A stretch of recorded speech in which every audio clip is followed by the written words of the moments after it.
pukul 6 waktu Indonesia Barat. Radio Republik Indonesia Palembang dengan Warta Berita. Viral, sidak Wali Kota Palembang ke SD Negeri 1.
Negeri 168 Palembang terkait pungutan liar rencana perpisahan.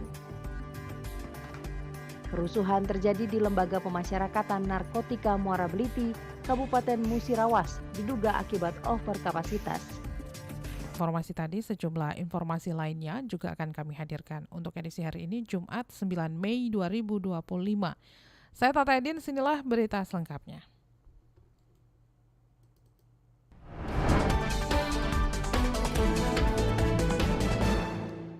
Pendengar, setelah sebelumnya viral sidak Wali Kota Palembang ke SD Negeri 168 Palembang, pihak sekolah membantah tuduhan adanya pungutan liar terkait rencana perpisahan siswa.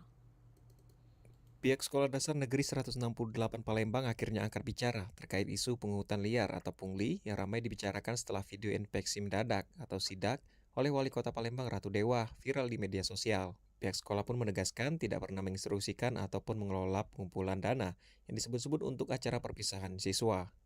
Kepala SDN 168 Palembang Rosintan Hutajulu mengatakan, rencana perpisahan dan tabungan yang dilakukan bukan berasal dari sekolah atau komite, melainkan murni inisiatif para wali murid. Ia juga mengungkapkan bahwa sekolah bahkan tidak mengetahui adanya tabungan itu sebelumnya. Untuk memperjelas, para orang tua murid telah diminta membuat surat pernyataan bahwa dana yang dikumpulkan bukanlah tanggung jawab pihak sekolah. Itu sebenarnya bukan seperti itu. Yang sebenarnya adalah orang tua kelas 6A mengadakan tabungan untuk persiapan anak mereka kalau nanti lulus. Mereka punya rencana buat acara kelas. Jadi mereka berinisiatif menabung dari awal pelajaran kelas 6, pertama masuk kelas 6. Sehingga mereka berinisiatif, mereka nabung 25.000. Sehingga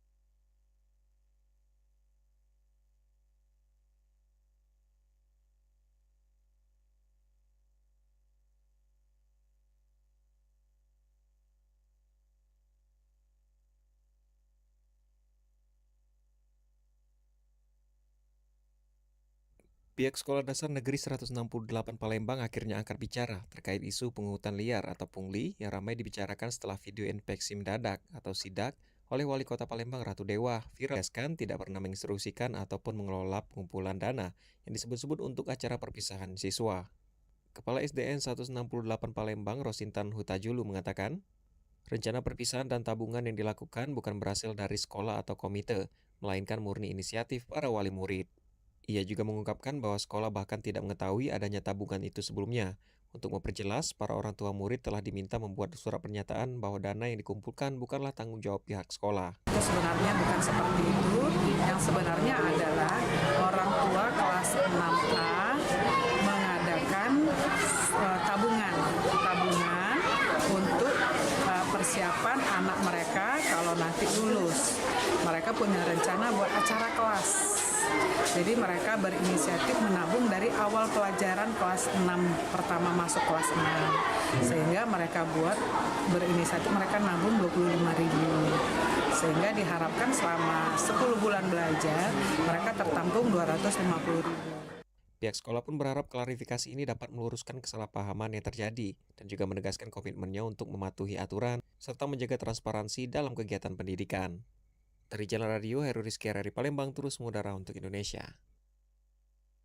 Sementara itu menjelang tahun ajaran baru, praktik pungutan liar dan gratifikasi di satuan pendidikan di Kabupaten Banyuasin kembali mencuat dan menyita perhatian publik. Pengamat pendidikan Sepri Pratama menegaskan bahwa praktik ilegal ini masih sering terjadi di berbagai jenjang sekolah, terutama saat proses penerimaan peserta didik baru atau PPDB.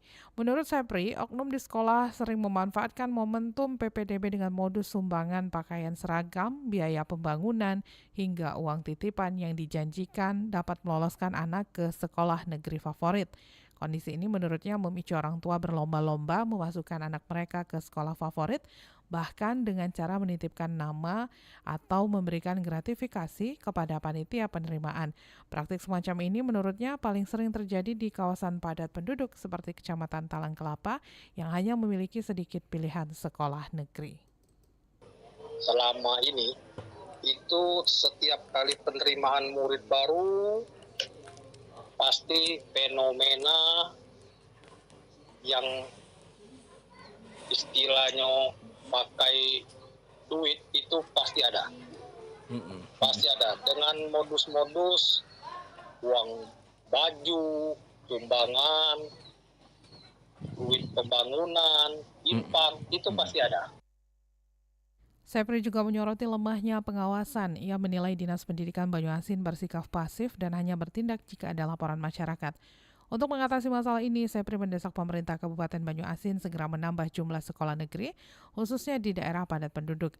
Langkah ini dinilai penting untuk menekan praktik pungli dan memastikan akses pendidikan yang lebih adil bagi seluruh masyarakat. Selanjutnya pendengar, kita dengarkan seperti apa tanggapan masyarakat terkait maraknya pungli dan gratifikasi di sektor pendidikan.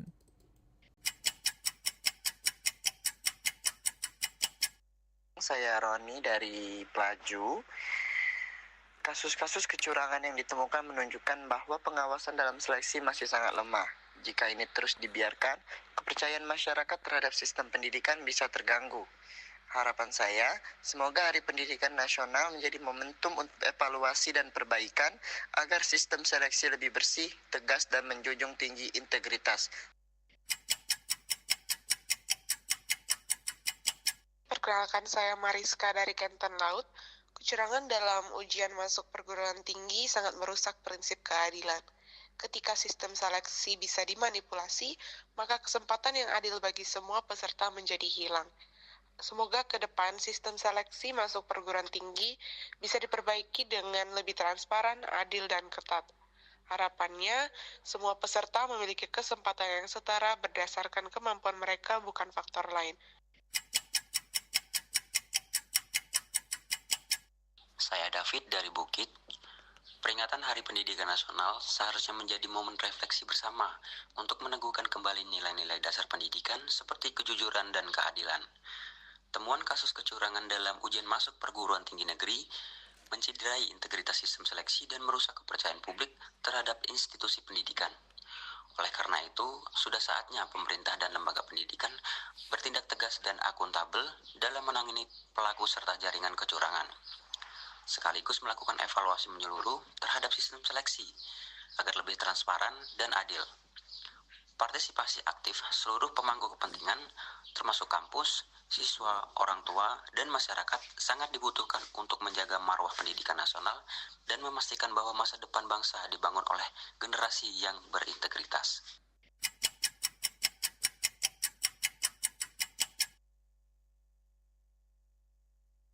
Menyikapi maraknya isu pungutan liar atau pungli di lingkungan pendidikan, praktisi pendidikan UIN Raden Fatah Palembang, Afri Antoni menguraikan berbagai faktor penyebab, dampak, serta solusi yang perlu diambil.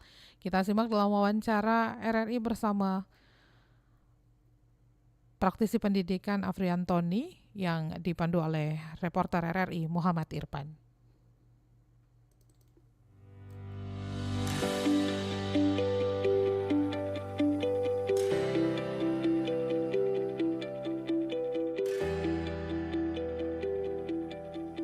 Pendengar, saat ini saya sedang bersama dengan praktisi pendidikan UIN Raden Patah Palembang, Apriantoni.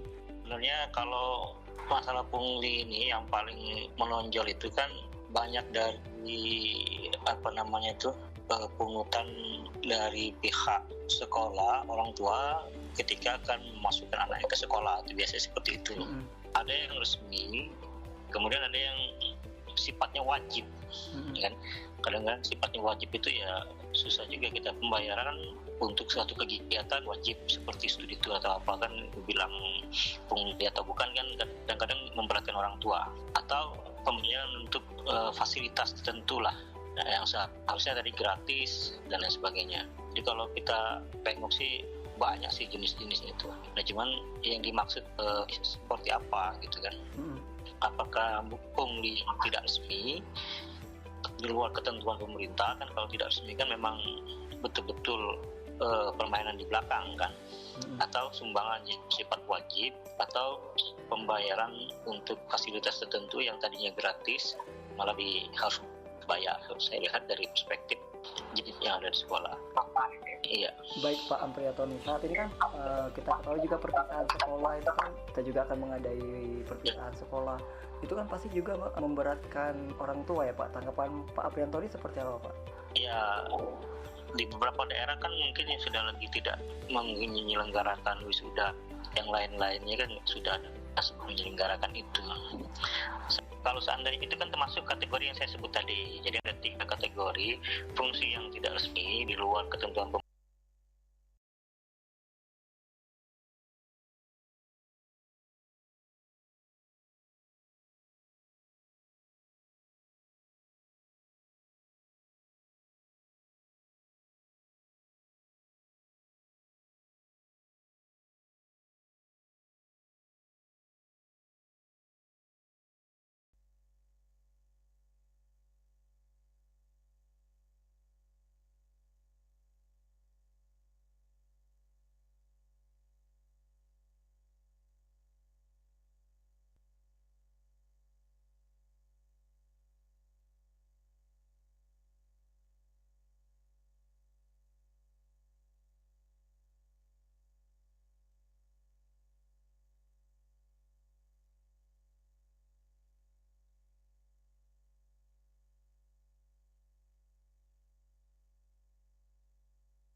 Memberatkan orang tua, atau pembayaran untuk fasilitas tertentu lah yang harusnya tadi gratis dan lain sebagainya. Jadi kalau kita tengok sih banyak sih jenis-jenisnya itu. Nah cuman yang dimaksud seperti apa gitu kan?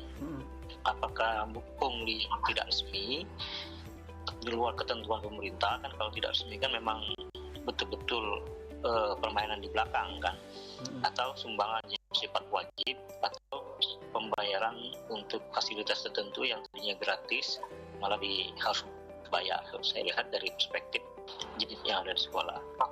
Iya. Baik Pak Apriantoni, saat ini kan kita tahu juga perpisahan sekolah itu kan kita juga akan mengadai perpisahan sekolah.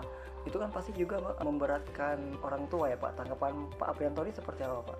Ya, di beberapa daerah kan mungkin yang sudah lagi tidak menyelenggarakan wisuda, yang lain-lainnya kan sudah menyelenggarakan itu.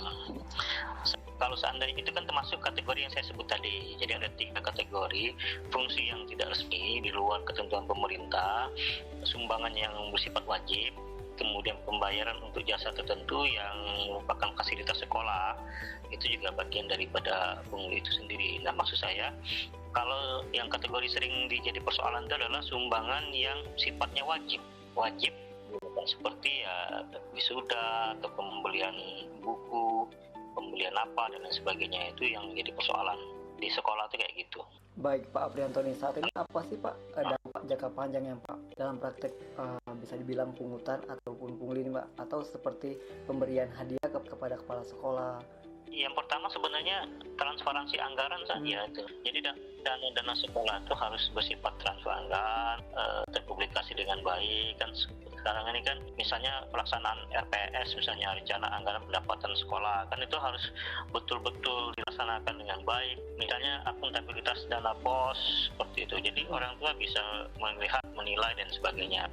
Kemudian juga bisa dengan memperkuat komite sekolah independen, mengawasi sekolah, bukan menjadi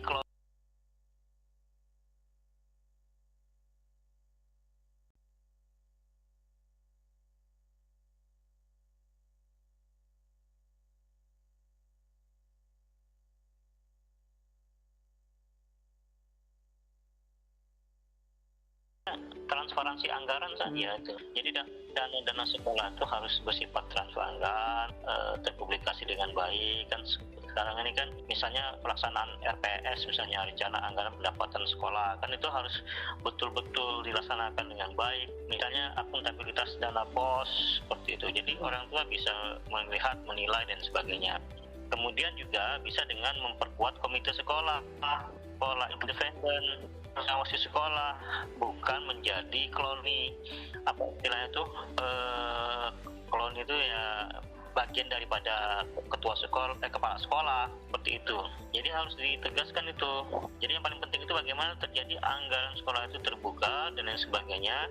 Kemudian komite sekolah juga berperan secara independen dan bukan pasif mengikuti kepala sekolah. Sekarang ini kan komite sekolah mengikuti aturan-aturan sekolah. Dan kemudian harus tahu, disosialisasikan bahwa kita tuh anggarannya begini-begini, kita tuh sekolahnya begini-begini gitu kan, harus orang tua juga harus mengerti seperti itu. Nah itu mungkin kalau dari perspektif dinas, ya buatlah seperti satgas anti pungli seperti itu kan, untuk menjadi menerima laporan kalau seandainya bermain di situ. Dari tahun ke tahun kan bermainnya di belakang. Jadi kita khawatirkan bila perlu ya buat call center gitu kan, call center yang bisa membuat ini. Bisa jadi nanti bekerja sama dengan inspektorat daerah agar mereka anti pungli. Itu artinya Pak kayak dibentuk tim pengawas lah Pak ya di sekolah seperti itu Pak ya, agar transparansi ya Pak ya, agar ada transparansi ya, kayak kalau nggak salah di pemerintah kota, entah itu provinsi juga bisa, kota juga bisa, atau provinsi kemudian yang fokus data dan sebagainya bisa di kabupaten kota. Baik Pak Apriantoni, terakhir Pak, pesan atau himbauan kepada masyarakat Pak, silakan Pak. Oke, yang pertama kepada masyarakat, khususnya orang tua siswa, cobalah untuk berkoordinasi dengan pihak sekolah agar penyelenggaraan yang sifatnya sumbangan yang wajib itu di kedua, pihak sekolah juga memperkuat komite sekolah dan memberikan transparansi anggaran sehingga pihak sekolah tidak diduga. Sekolah itu harus transparansi anggaran, memperkuat komite sekolah, dan terakhir pihak sekolah, pihak pemerintah misalnya juga harus membuat saksi seperti itu. Nanti dengan adanya satgas itu bisa memberikan pengamanan kepada masyarakat. Baik Pak Apriantoni, terima kasih Pak Apriantoni atas wawancara singkatnya bersama edukasi dan informasinya Pak Apriantoni. Assalamualaikum warahmatullahi wabarakatuh. Terima kasih ya Pak Apriantoni. Pendengar, itulah wawancara singkat saya bersama praktisi pendidikan UIN Raden Fasa Palembang Apriantoni. Dari Palembang, Sumatera Selatan, Muhammad Irfan, Pro 1 RRI terus mengudara untuk Indonesia.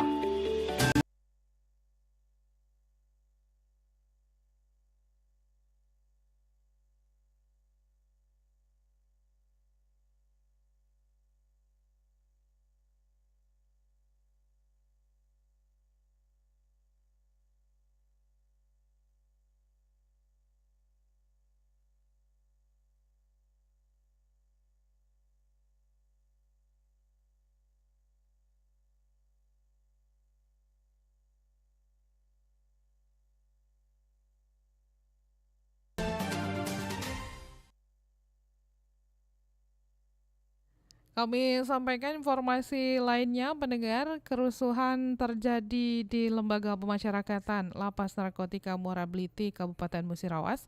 Over kapasitas 3 kali lipat diduga menjadi pemicu kerusuhan. Kerusuhan terjadi di Lembaga Pemasyarakatan Lapas Narkotika Muara Bliti, Kabupaten Musirawas, Sumatera Selatan, Kamis pagi kemarin. Berlangsung selama hampir 3 jam sejak pukul 9 waktu Indonesia Barat hingga akhirnya dapat dikendalikan sepenuhnya di sekitar pukul 12 waktu Indonesia Barat oleh aparat gabungan dari Polri, TNI, dan petugas pemasyarakatan. Kepala Kantor Wilayah Direktorat Jenderal Pemasyarakatan Ditjen Pas Sumsel, RWD Supriyatno memastikan situasi saat ini sudah kondusif. Pihaknya langsung bergerak cepat dengan meminta bantuan pengamanan. Juga masih ada tetap berada di dalam lapas karena kita juga sedang melakukan beberapa perbaikan ringan yang kerusakan ringan yang disebabkan kejadian tadi siang. Hanya beberapa pintu pagar di dalam blok yang terbuka dan copot, dibuka dan copot. Yang jelas memang salah satu penyebab adalah memang juga termasuk over capacity yang seharusnya kapasitas di lapas narkotika Muara Bliti hanya 324, saat ini dihuni sekitar 1.083 orang. Tentu ini sudah sekitar 200% over capacity. Sedangkan juga terkait petugas hanya 80. Kondisi lapas narkotika Muara Bliti sebelum insiden memang sudah memprihatinkan dengan kapasitas hunian hanya 324 orang. Lapas ini dihuni oleh 1.083 narapidana, 3 kali lipat dari daya tampung normal. Over kapasitas ini disebut sebagai salah satu faktor yang memperparah situasi dan menyulitkan pengendalian saat kerusuhan terjadi. Dalam kondisi sesak dan penuh tekanan, potensi konflik dan gesekan menjadi lebih besar, apalagi ketika kontrol diperketat melalui razia dadakan. Situasi yang sempat genting akhirnya berhasil dikendalikan. Seluruh petugas lapas yang sempat terkurung berhasil dievakuasi keluar tembok. Sementara petugas gabungan dari Polri, TNI, dan Brimob mengepung lokasi. Sekitar pukul 11:10 waktu Indonesia Barat, tim berhasil masuk dan mengambil alih kendali. Pada pukul 11:45 waktu Indonesia Barat, warga binaan sudah diarahkan kembali ke kamar masing-masing dan seluruh blok dikunci. Kapolres Musirawas AKBP Agung Aditya Pranata mengonfirmasi bahwa tidak ada korban jiwa maupun luka dalam kejadian tersebut. Menurutnya, meskipun kericuhan telah berangsur mereda, pengamanan ketat masih tetap diberlakukan di sekitar area lapas untuk memastikan tidak ada kerusuhan susulan dan menjaga stabilitas keamanan.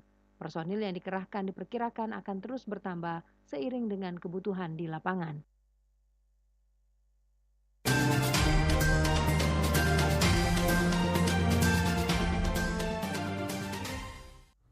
Pendengar, Inspektorat Kota Prabu Mulih mengungkap temuan seorang aparatur sipil negara ASN diketahui tidak masuk kerja selama lebih dari 10 tahun, namun tetap menerima gaji setiap bulan. Inspektorat Kota Prabu Mulih menemukan 6 aparatur sipil negara atau ASN yang tidak masuk kerja selama bertahun-tahun. Mirisnya, salah satu dari mereka tercatat tidak pernah masuk kantor selama 10 tahun namun tetap menerima gaji setiap bulan. Temuan tersebut terungkap dalam inspeksi mendadak atau sidak yang dilakukan Inspektorat belum lama ini.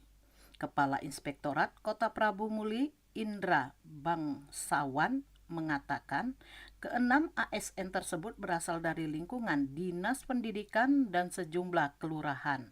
Dan pihaknya menemukan ketidaksesuaian antara data absensi dan jumlah pegawai yang benar-benar hadir.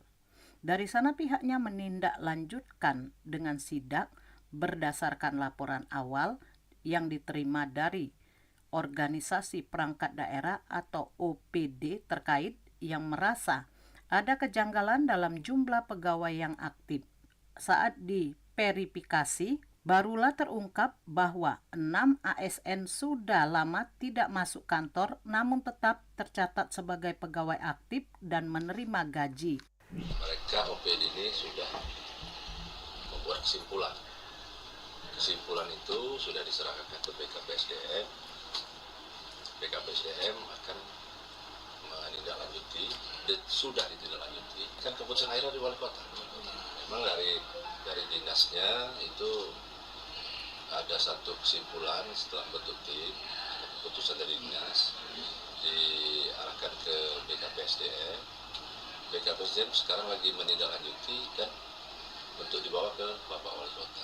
Menurut Indra, yang paling mengejutkan ada satu ASN yang tidak masuk kerja selama 10 tahun tapi masih menerima gaji.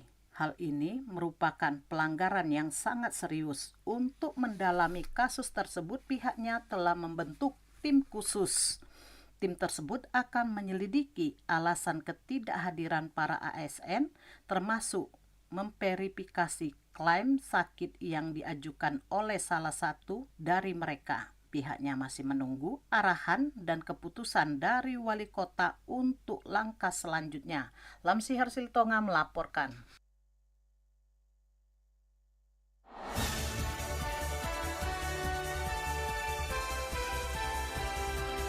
Warta Berita Radio Republik Indonesia Palembang.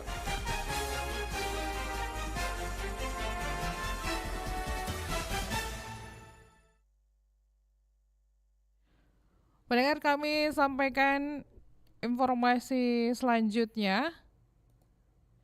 Panitia Haji Debarkasi Palembang memastikan pasokan atau layanan listrik dan air di asrama haji selama kegiatan haji akan tercukupi dan aman.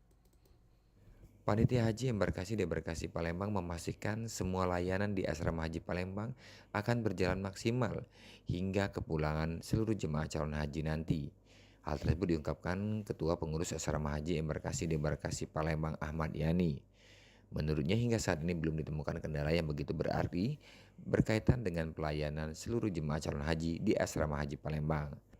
Ahmad Yani mengatakan untuk pelayanan listrik atau pasokan listrik hingga air, pihaknya sudah berkoordinasi dengan PLN dengan memberikan surat, termasuk juga layanan air kepada pengelola ATS atau air bersih yang akan disalurkan ke Asrama Haji Palembang. Sebelum pelaksanaan embarkasi, kita sudah bersurat ke PLN dan kalau di sini ATS sudah kita bersurat ke mereka untuk mensupport kegiatan ini. Sementara itu untuk layanan kamar sendiri, semua kamar sudah dipastikan akan memberikan layanan yang maksimal, baik saat keberangkatan hingga kepulangan nanti. Meski sebagian besar jemaah calon haji asal Babel tidak menginap di Asrama Haji Palembang saat pemberangkatan. Dari Palembang, Sumatera Selatan, Aditya melaporkan.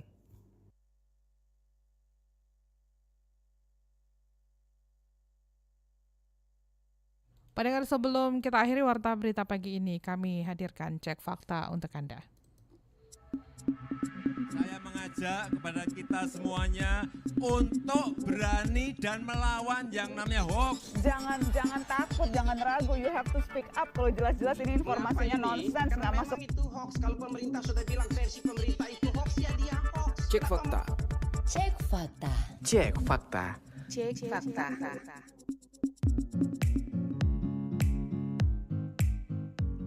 Cek fakta menelusuri klaim tentang cara mendeteksi stroke hanya dengan menempelkan jari telunjuk dan kelingking. Penelusuran dilakukan dengan memasukkan kata kunci mendeteksi stroke menempelkan jari di kolom pencarian Google Search. Hasilnya terdapat beberapa artikel yang membantah klaim tersebut. Satu di antaranya artikel berjudul terungkap fakta di balik viral cek stroke lewat jari. Dalam artikel tersebut dijelaskan bahwa menempelkan dan menggerakkan jari tangan tidak bisa mendeteksi seseorang menderita penyakit stroke. Menurut dokter spesialis saraf dari Rumah Sakit Pusat Otak Nasional, Profesor Dr. Mahar Marjono Jakarta, Riki Gusanto Kurniawan, kalau hal tersebut tidak benar. Dikutip dari laman Kementerian Kesehatan ayusehat.kemkes.go.id, ada beberapa gejala stroke yang bisa dikenali. 1. Gejala atau ciri utama yang sering dirasakan oleh orang-orang sebelum terkena serangan stroke, yaitu senyum tidak simetris. 2. Penyakit stroke identik dengan kelumpuhan pada bagian tubuh tertentu atau bahkan keseluruhan. 3. Bicara pilu, tiba-tiba tidak dapat bicara, tidak mengerti kata-kata, bicara tidak nyambung. 4. Kebas pada tubuh juga menjadi salah satu gejala stroke yang umum dialami oleh penderitanya. 5. Rabun pada mata yang terjadi secara tiba-tiba bisa juga menjadi pertanda datangnya penyakit stroke. 6. Sakit kepala hebat yang belum pernah dirasakan sebelumnya turut menjadi tanda timbulnya penyakit stroke.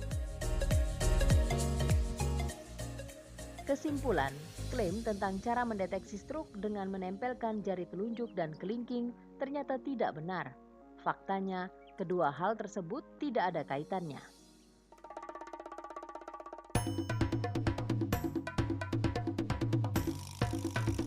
Cek Fakta. Beredar kembali postingan yang mengklaim suntik KB bisa menyebabkan kista ovarium. Salah satu akun ada yang mengunggahnya di Facebook. Lalu benarkah informasi yang mengklaim suntik KB bisa menyebabkan kista ovarium? Cek Fakta menelusuri dan menemukan artikel bantahan yang pernah diunggah pada 30 Juni 2022 dengan judul Cek Fakta tidak benar suntik KB sebabkan penyakit kista ovarium. Dalam artikel tersebut terdapat penjelasan dari dokter spesialis ginekologi onkologi Rumah Sakit Kanker Darmais, Dr. Muhammad Yusuf. Selain itu, di dalam artikel berjudul Ketahui tentang kista ovarium, dijelaskan bahwa kista ovarium merupakan cairan penuh busa yang muncul di dalam atau di atas ovarium Anda, bukanlah komplikasi yang umum seperti endometriosis. Kesimpulan, postingan yang mengklaim suntik KB bisa menyebabkan kista ovarium adalah tidak benar.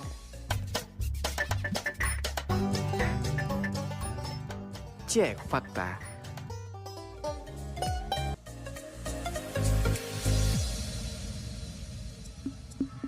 Saya mengajak kepada kita semuanya untuk berani dan melawan yang namanya hoax. Jangan takut, jangan ragu. You have to speak up. Kalau jelas-jelas ini informasinya nonsens, nggak masuk. Itu hoax. Kalau pemerintah sudah bilang versi pemerintah itu hoax, ya dia hoax. Cek Fakta. Cek Fakta. Cek Fakta. Cek Fakta.